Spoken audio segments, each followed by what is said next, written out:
제도권 주식 분석입니다. 오늘 말씀드릴 거는 S&P 500을 여러분들이 다르게 투자하는 방법, 그리고 처음 입문하시는 분들한테 추천드릴 수 있는 ETF를 하나 소개시켜 드리도록 하겠습니다. 잘 아시는 생태계를 제가 이 그래프를 가지고 왔는데, 보시면 도입기, 성장기, 성숙기, 쇠퇴기입니다. 어떤 생물이라도, 어떤 생물, 무생물이라도 반드시 이 네 사이클을 거치게 됩니다. 도입기 그리고 성장기가 어떤 시대를 잘 타고 나서 폭발적으로 성장하는 시기를 겪게 되는 거죠. 그리고 필연적으로 성숙기라는 것을 거치게 됩니다. 처음에 사람들이 잘 모를 때는 급격하게 올라가는 시기가 있겠지만, 입소문이 나게 되면 고점에서 저항을 받게 되고, 그리고 폭락할 수도 있고 다시 일정 수준 반등하면서 뭐 이렇게 움직이다가 점차 고점이 낮아지는 형태로 되는 것이 성숙기고요. 그 다음에 이 한 시대를 풍미하고 나서는 쇠퇴기에 접어드는 것이 어쨌든 생태계의 기본적인 원칙이다라고 생각을 하고 있습니다.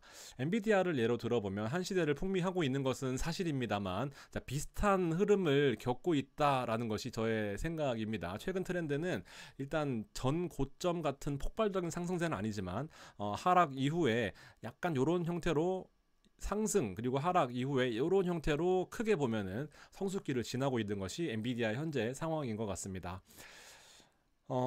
IT 인공지능 산업이 급격한 성장기를 거쳤고요. 차익 실현이 많이 나왔습니다. 실질적으로 엔비디아 갖고 계신 분 저희 회사에 많이는 없어요. 옛날처럼. 그리고 일부 반발 매수도 들어왔고, 그래서 이렇게 성숙기를 거치는데 변동성이 성숙기가 심해지는 이 과정을 잘 아시면은 좀 도움이 되실 것 같다라는 생각입니다.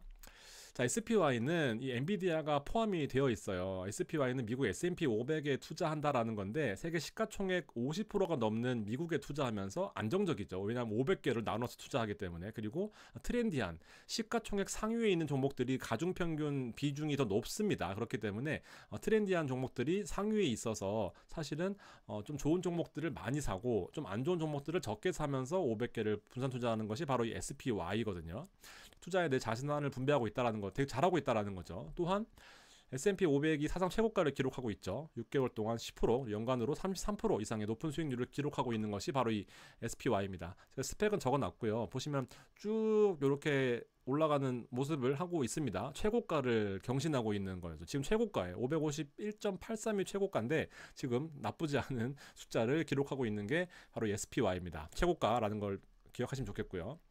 자, 미국을 투자하는 대표적인 게 바로 세 가지가 있습니다. 첫 번째는 나스닥이고요. 두 번째는 방금 말씀드렸던 S&P 500, 그리고 이 RSP라는 건데, 나스닥 볼까요? 지금 보시면 고점을 경신하는 모습이 아니라 고점에서 저항받고 있는 모습인 거죠. 엔비디아, 테슬라, 애플 포함된 종목들 고점에서 7월 달에 급락 이후에 이렇게 성숙되는 과정을 거치고 있습니다. 그래서 빅테크들이 주춤하면서 전 고점 회복을 시도하는 모습이고요. S&P 500 같은 경우에는 앞서 보셨겠지만 계속해서 사상 최고치를 경신하고 있는 그런 모습입니다. 그리고 S&P 500은 2024년 들어서 40번 이상 전 고점을 갱신하면서 계속해서 고공행진을 하고 있다는 게 S&P 500의 현주소입니다. 여기 밑에 보면요, 이렇게 나와 있습니다. S&P 500 종목 동일 비중, S&P 500 그냥 말씀드렸던 SPY 같은 경우에는요, 좋은 종목들, 우량 종목들, 시가총액 높은 것들을 더 많이 사는 형태거든요. 근데 동일 비중이라는 것에 뭉칫돈이 오고 있다는 겁니다. 사실 제가 이 8월 15일 날 RSP를 소개를 드렸었습니다. 똑같은 S&P를 다르게 투자하는 게 바로 이 RSP인데, S&P 500을 동일 비중으로 투자하는 겁니다. 설명드릴게요. 자, 흐름을 한번 자세히 볼까요? S&P 500의 흐름을 보면요, 자, 고점 갱신 중이긴 하죠. 근데 그간의 상승 원동력이었던 빅테크들의 주가를 보면, 엔비디아 보시면 요렇게 5일 동안에 지금, 애플 같은 경우에도 마찬가지로 급등 이후에 급락, 아마존 마찬가지입니다. 계속해서 빠지고 있는 모습이고요. 우리가 알던 그 빅테크들의 흐름과는 조금 상반된 모습을 하고 있습니다. 주요 종목들이 이렇게 빠지고 있고, 매그니피센트라고 해서 테슬라와 그다음에 구글을 포함해서 일부 이제 매그니피센트라고 표현하면서 미국 시장을 대표하는 AI 테크들을 말합니다. S&P 500은 올타임 하이 프라이스인데 대형주보다는 소형주가 시장을 이끌고 있기 때문에 대형주들은 빠지고 있다라고 하더라도 S&P가 사상 최고가를 기록하고 있다라고 보시면 되죠. 그래서 우리가 얻을 수 있는 현재 시점에 대한 트렌드는 중소형주가 시장을 이끌고 있다라고 볼 수 있는 게 당연한 거죠. 대형주들은 빠지고 있는데 S&P가 사상 최고가다 그러면은 합리적으로 의심해 볼 수가 있다라는 겁니다. 자, RSP는 제가 8월 15일 날 설명을 드렸었습니다. 동일 비중으로 투자하는 건데요. 사실 지금 보시면 대형주랑 중형주랑 소형주를 똑같은 잣대로 투자를 하는 겁니다. S&P는 시가총액을 기준으로 투자를 하는 거고요. 빅테크 비중이 31%나 됩니다. 앞서 보셨던 이 빅테크들이 빠지게 되면은 당연히 SPY가 좀 밀릴 수밖에 없는 상황이에요. 그다음에 RSP는요, 동일 비중으로 0.25%씩 투자를 하기 때문에 중소형주에도 똑같이 투자를 한다라는 겁니다. 보시면은 최근 주가가 어제 더 올랐어요. 주가가 많이 오른 상태를 좀 보여주고 있습니다. S&P가 최근에 좀 밀려있다라고 가정했을 때 보면은 좀 차이가 날 텐데, RSP를 좀 더 상세하게 살펴보면 S&P 500개의 기업을 투자를 하긴 하는데 동일 비중으로, 그리고 분기별로 리밸런싱을 합니다. 그리고 지금 급등한 대형주들은 사실상 성숙기에 접어들었기 때문에 옛날처럼 여러분들이 엔비디아로 대박을 꿈꾼다라는 것은 약간의 좀 더 큰 리스크를 감수할 수밖에 없다라는 것을 의미하기 때문에 급등한 대형주의 의존도를 좀 낮출 필요가 있다라는 거. 그리고 균형 성장으로, 결국 미국은요 500개 안에 들어가 있다라고 하는 것은 그 큰 시장에서 500위 안에 인정을 받았다라는 거고, 언제든지 상승할 수 있는 여력이 있다라는 겁니다. RSP의 상승 탑 10개 종목들 상위를 보면 여러분들이 아시는 종목하고는 조금 거리가 있어요. 3M 정도는 아시겠지만, 보시면 모호크 있고요. 모호크 그다음에 한 달 동안 10%나 올랐습니다. 건축 자재를 하는 회사고, 그 다음에 부동산 경기가 살아나면서 좀 올라갈 수 있는 그런 모습 보여줄 수 있겠죠. 켈라노바는 식품 하는 데입니다. 여러분들 켈로그 콤프라이크? 뭐 그거 아시죠? 새 이름입니다. 켈라노바. 2달 동안 40%나 올랐습니다. 차터 커뮤니케이션 통신주인데요. 2개월 동안 10%. 최근에 배당주들이 뜨면서 차터 커뮤니케이션도 많이 올랐다라고 보시면 되고, CBR이 부동산입니다. 2달 동안 10%나 올랐고요. 앞서 보셨던 그런 빅테크 종목과는 다르게, 여러분들이 아시는 종목과는 다르게 상위에 있는 종목들이 0.25, 0.26 이렇게 비중이 형성됩니다. 그래서 총 505개의 비중으로 형성이 되고, 사실상 상위 종목들이 상승세가 지속되고 있는 그런 모습이다. 500개를 똑같이 평균 나누게 되면 대박은 없겠죠. 대박은 날 수가 없습니다. 똑같이 나눠졌기 때문에. 근데 안정적으로 꾸준하게는 올라갈 수 있겠다라는 게 이 분산 투자, 그다음 리밸런싱, 그다음에 대형 주전도 감소, 이런 특징들을 잘 활용할 수 있겠다라는 건데, 가장 특징을 하나로만 정리를 해보라라고 한다면 RSP는요, 빅테크 비중이 15%입니다. 아까 31%였잖아요. 근데 얘는 15%예요. 그러니까 너무 많은 의존도보다는 적당하게 또 있기도 있어요. 그렇기 때문에 뭐 크게 이 AI 시장에서 완전 외면되는 그런 느낌도 아니고요. 대부분 시장에서 S&P가 당연히 그동안에는 앞설 수밖에 없었습니다. 보시면 3개월 동안 수익률, 그다음에 연간 수익률, 1년 동안의 수익률 보시면 쭉 보면 당연히 S&P 500, 여기가 S&P 500이고요. 그다음에 여기 RSP입니다. 여기는 SPY라고 표현될 수 있고, 여기는 RSP인 거죠. 모든 국면에서 S&P가 압도적인 성과를 보일 수밖에 없었던 게, 그동안 1년 동안의 시장은 빅테크 시장 위주였잖아요. 그렇기 때문에 이런데 실제로 현재 같은 IT 성숙기 시장에도 같을까 보면 3개월 동안 RSP가 S&P를 압도하는 성과를 보여주고 있습니다. 무려 뭐 한 3배 가까이 높은 상승률을 RSP가 보여주고 있는 거죠. 자, 최근 S&P 상승 시장에 대한 요인은요, 매그니피센트 7의 의존도보다는 다양한 섹터와 비중에서 골고루 성장한다라는 겁니다. 자, RSP 보시면 1년 동안에 28%나 꾸준하게 올랐습니다. 정말 분산 투자의 끝판왕 같은 느낌을 보여주고 있는 현실인 거죠. 1년 동안 28%나 올랐고, 최근 한 달 동안, 최근 3개월 동안도 8%나 오르면서 주가가 많이 오르고 있는 그런 모습입니다. 그러니까 SPY를 투자하면서 사실상 여러 가지 생각을 해볼 수 있겠는데, 자 보세요. 같은 S&P 500이잖아요. 500개 종목을 투자하는데 비중을 달리하는 거예요. 근데 대형주 위주냐 아니면 동일 가중이냐 선택에 따라서 결과가 달라질 수 있습니다. 이거는 상관관계라는 거거든요. 여기 이제 보시면 어떤 내용을 하냐면, 왜 나는 동일 가중 평균 하는 이 RSP를 투자하냐에 대한 기고문이에요. 보시면은 이제 해석을 옆에 써놨는데, 동일 가중이 새로운 투자 옵션으로 평가된다라고 하는 것을 이 사람이 8월 13일 날 썼습니다. 저는 이걸 보고 8월 15일 날 방송을 한 거고요. 그리고 최근에 또 이 사람이 쓴 걸 보면, 시가총액 비중이 높은 것 당연히 좋죠. 근데 너무 한쪽으로 몰려 있다 보니까 이 종목들이 폭락할 때는 또 주가의 변동성이 심해진다라는 거죠. 그래서 이 최근에 보면은 어떤 투자하는 거냐면은 SPY를 투자하는 사람들한테 해칭을 한다라고 합니다. 근데 보통 같은 S&P인데 왜 해칭을 해봤자 효과가 없을 것 같은데라고 하는데, 지금 보세요. 원래는 맞습니다. 효과가 별로 없어야 되는데 지금 얘네들이 이렇게 떨어졌다라고 하는 것은 따로 간다라는 거예요. SPY와 RSP 상관관계가 떨어진다라는 거거든요.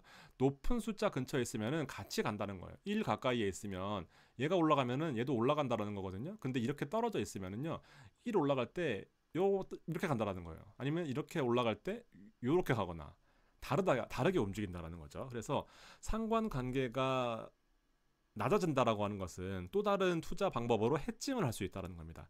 SPY는 워낙 전 세계 사람들이 많이 투자하고 있기 때문에 얘를 팔 필요는 없어요. 그렇지만 시장이 좀 흔들린다라고 가정했을 때 RSP로 해칭할 수 있겠다라는 부분들을 이 사람이 강조하고 있는 겁니다. 자, 실제로 우리가 이제 어닝 성장을 계속해서 기다리고 있습니다. 여기 보시면 매그니피센트 7개의 종목들인데, 우리가 바라는 것은 이렇게 올라가는 거겠지만 실질적으로 전문가들이 이 시장을 바라볼 때는 올라가다가 점차 쇠퇴하는, 그리고 성장세가 둔화되는 모습으로 전망을 하고 있단 말이죠. 성장세가 일부 둔화된다. 앞으로 3분기, 4분기 실적이 나올 텐데 이 부분들이 둔화가 될 것이다 라고 전망을 하고 있는데도 주가가 이렇게 오르기는 쉽지 않다라는 거죠. 그러면서도 미국은 금리 인하와 안정적인 고용과 안정적인 물가로 인해서 성장세가 기대가 되긴 한단 말이죠. 그래서 SPY 등의 장기 투자를 하는 과정에서 시총 상위 종목들을 보유하는 것은 바람직할 수 있다.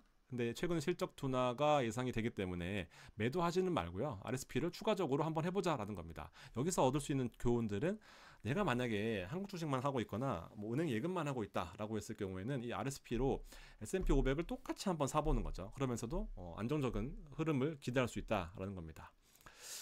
미국 주식을 투자하려면 미국 계좌도 만들어야 되고요, 환전도 해야 되고요, 그리고 환전할 때도 수수료도 신경 써야 되고, 그 원달러 환율이 빠질 때 또 고민을 해야 되는 부분들이 있습니다. 그래서 한국판 RSP도 있어요. 미래셋에 동일가중 똑같이 투자한 RSP 한국판 버전이 있습니다. 488500 코드를 쓰고 있고요. 노출도가 상당히 중소형주가 더 비중이 크고, 금리 인하 시작 이후에 1년간의 성과를 해보니까 보시면 시총 상위 10종목 중에서 얘는 S&P 500이고요. 얘는 RSP입니다. 근데 시총 상위 10종목이 이게 많이 올랐지만 실질적으로 이건 규모 비중입니다. 규모 비중 30%고 얘는 2.7%인데 76%, 시총 하위 400종목이 더 훨씬 비중이 큰데, 금리 인하를 했을 경우에 1년 동안 성과를 비교해 보니까 옛날에 이렇게 금리 인하, 어떤 경기 침체가 와서 금리 인하를 했을 경우에 보면은 2%, 42% 대비해서 훨씬 더 큰 성장을 보였다라는 것이 얘네들의 시뮬레이션 결과입니다. 그래서 우리만 RSP를 뭐 몰랐다 알다 할 수 있겠지만 전 세계적으로도 상승 유입 종목 5위에 있을 만큼 실질적으로 이퀄 웨이트 ETF, 이 동일 가중 평균의 S&P 500을 투자하는 이 트렌드가 결코 뭐 낯설지는 않다라는 부분들을 좀 설명을 좀 드리고 싶었습니다. 이렇게 좀 보시면 될 것 같아요. 두 가지 더 보여드리고 마무리하겠습니다. 지난번 설명드렸던 건데 IYW입니다. 나스닥 투자하시기 조금 부담스러우신 분들, 요 러셀 1000 테크를 추종하는 종목입니다. IYW 있으니까 1년간 35%나 올랐는데 더 오르면서 최강 AI에 집중하는 그런 트렌드입니다. 그래서 제가 생각하는 거, RSP와 그다음에 IYW를 사놓으시면은, 이 두 가지 사놓으시면은 빅테크에도 투자할 수 있고, 빅테크 말고 미국의 500개의 우량 종목도 투자할 수 있는 이 조합이 나올 수 있겠구나라고 보여집니다. 그래서 테크 관련 종목 비중이 엄청나게 크죠. 그러면서 기타 통신 산업좀 얼마 안 되지만 애플, 마이크로소프트, 엔비디아 비중이 높습니다. 그래서 나는 아직은 AI의 그 트렌드가 끝나지 않았다라고 생각하시는 분들한테는 이런 것도 대안이 될 수 있습니다. 테크놀로지 비중이 거의 90% 가까이 되고 있다라는 겁니다. 나스닥은 무지성으로 100개를 나누고 그다음에 시가총액 상위에 있는 것들의 비중이 워낙 또 크다 보니까, 그런데 얘는 골고루 투자를 할 수 있는 장점이 있다라고 보시면 되죠. 그래서 IYW는 실제로 S&P 대비해서 더 높은 성과를 보여주고 있습니다. 실제로 SPY 성과 대비해서 올타임 하이인 거죠. 언제 투자해도 IYW가 더 높았으니까 사실은 우리가 아는 QQQ나 SPY보다도 숨겨진 ETF들이 많이 있다라는 부분들을 좀 여러분들한테 설명을 좀 드리고 싶었습니다. 실제로 보면 SPY 보면 2024년부터 성과를 여러분들이 비교해 보실 수 있을 텐데요. 웬만한 기간 동안에 한두 번 빼고는 대부분의 성과가 IYW가 좋았다라는 겁니다. 그래서 오를 때는 당연히 나스닥 더 많이 오르는 거고요. 떨어질 때는 좀 더 많이 떨어지는 그런 특징도 있는데, 사실은 S&P와 미국 증시들은 항상 높은 성과를 기록하고 있는 그런 단계다 보니까 성과가 더 좋을 수밖에 없었던 그런 모습을 보여주고 있습니다. 나스닥 대비해서도 좀 더 좋았던 성과들을 기록하는 것도 참고해 보시면 좋을 것 같다라는 겁니다. 나스닥 상장 이후에 뭐 거의 최강 ETF로 불리고 있지만 결과적으로 QQQ보다도 IOIW가 더 많이 오를 수 있겠다라는 겁니다. 페이브 같은 경우에는 인프라스트럭처를 구성하는 거고, 지금 두 정강당 모두 다 어떤 인프라를 좀 갖춰보자라는 거, 철강, 기계, 운송, 뭐 산업재 이렇게 있지만 양당 공동 전략이긴 한데 트럼프가 더 우세되고 있습니다. 페이브 40불 넘어갔어요 지금. 이것도 8월달에 한 건데요. 많이 올라가고 있는 부분. 금리가 떨어지면 또 조달 비용이 낮아지면서 더 많이 또 투자를 할 수 있는 여력이 생기겠죠. 그래서 종목들 어떤 것들이 있냐 하면은 뭐 이런 것들이 있습니다라고 하면서 TT, 그다음에 URI, 그다음에 ETN, 에머슨, 소재, 산업재 비중이 높은 페이브 종목들도 있으니까 혹시나 나는 좀 더 다른 방면으로 좀 대선의 테마 같은 효과를 노려보고 싶다 하시는 분들은 이 페이브도 괜찮은 선택이 될 수 있겠습니다. 배당도 잘 나와요. 보면은 배당도 0.6%인데 꾸준하게 성장하고 있는 모습, 6.75% 성장을 했네요. 물가 상승률보다 더 많은 성장을 했지만 얘는 사실 주가의 상승이 더 기대되는 그런 모습을 좀 보여주고 있다. 대신에 배당 상승률 자체는 A등급인데 배당 수익률 자체는 D등급이다. 이렇게 보시면 됩니다. 그래서 RSP, 그다음에 IOIW, 페이브 이렇게 보시는데 이 두 가지는 처음 해보시는 분들한테 아주 메리트가 있는 상품일 것 같다라는 생각을 좀 말씀을 드리면서 마무리하도록 하겠습니다. 고맙습니다.